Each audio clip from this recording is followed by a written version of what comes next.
প্রাক্তন এবং বর্তমান শিক্ষার্থীদের আয়োজনে আমাদের সকলের প্রিয়,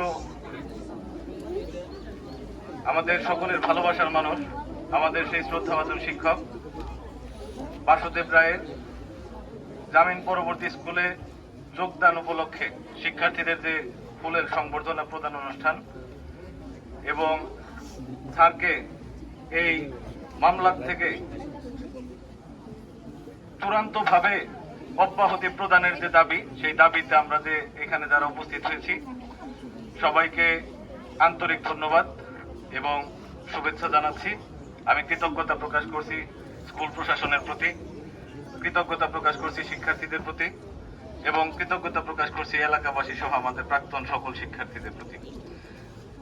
আমরা এই বিদ্যালয় থেকে চলে গেছি অনেক আগে, তো আমরা যদিও অনেক আগে বের হয়ে গেছি স্কুল থেকে, কিন্তু এই স্কুলের স্টেক হোল্ডার আমরা সবাই।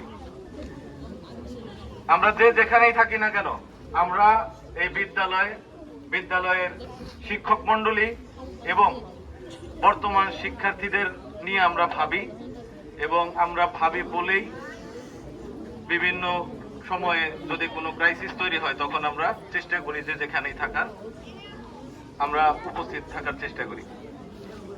তো আমি আজকে এই প্রোগ্রামের মধ্য দিয়ে আমি স্কুল প্রশাসন এবং আমার শ্রদ্ধাভাজন শিক্ষক মন্ডলীদেরকে অনুরোধ করব, আমরা যেহেতু যে যেখানেই থাকি না কেন আমরা মনে করি এই স্কুলটাকে ওন করি, তো সেই জায়গা থেকে এই স্কুলের কোনো অনিয়ম, কোনো দুর্নীতি অথবা কোনো ধরনের বিচ্যুতি ঘটলে সেটা আমাদের গায়ে লাগে। তো সেই জায়গা থেকে আপনারা জাতির বিবেক, মানুষ গড়ার কারিগর, আমরা অনুরোধ করব স্বচ্ছতার সাথে সুন্দরভাবে এই স্কুলটাকে আপনারা পরিচালনা করবেন।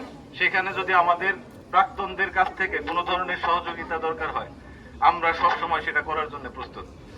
এবং আমরা চাই সেই রহিম স্যারের আমলে এই বিদ্যালয়ের যে সুনাম নাগরপুরে ছিল, আমরা চাই সেই সুনাম অক্ষুণ্ণ থাকুক এবং আমাদের সকলের সার্বিক প্রচেষ্টার মধ্য দিয়ে স্কুলের সামগ্রিক উন্নয়ন হোক এবং নাগরপুরে আবারও এই এম বুরহানুদ্দিন উচ্চ বিদ্যালয় মাথা উঁচু করে দাঁড়াক, এটাই আমরা কামনা করি। আমি স্যারের যে ঘটনা, এই ঘটনাটা একটু না বললেই নয়। আমি যতটুকু জেনেছি যে স্যার হয়তো ওই ঘটনা সম্পর্কে জানতেন না, পরবর্তীতে স্যারের সহকর্মীদের অনুরোধের প্রেক্ষিতে উনি ওই টাকাগুলো রাখার যে দায়িত্বটা উনি নিয়েছিলেন।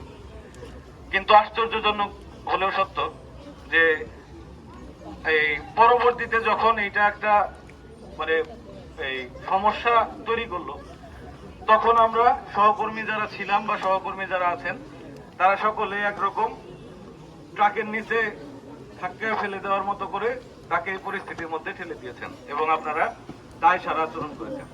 এইটা আমি এক শিক্ষক সমাজের কাছ থেকে, আমাদের শিক্ষকদের কাছ থেকে এই ধরনের এই আচরণ আশা করি না। আপনার একটা সহকর্মী, আপনি পারলে সবাই একত্রিত থেকে সামগ্রিকভাবে একটা পরিস্থিতি মোকাবেলা করবেন অথবা সবাই দূরে সরে যাবেন, কিন্তু কাউকে বলির পাঠা বানিয়ে, কারোর সরলতার সুযোগ নিয়ে কাউকে বিপদের মধ্যে ফেলে নিজেরা নিরাপদে চলে যাওয়া, এটা আসলে শিক্ষক সমাজের কাছ থেকে আমরা আশা করি না। এবং আমরা বলতে চাই আমাদের সজাগ দৃষ্টি থাকবে স্কুলের প্রতি, প্রত্যেকটা কাজে কর্মে আমরা সজাগ থাকবো। আমরা হয়তো অতীতে যে আমাদের হয়তো আমরা ওইভাবে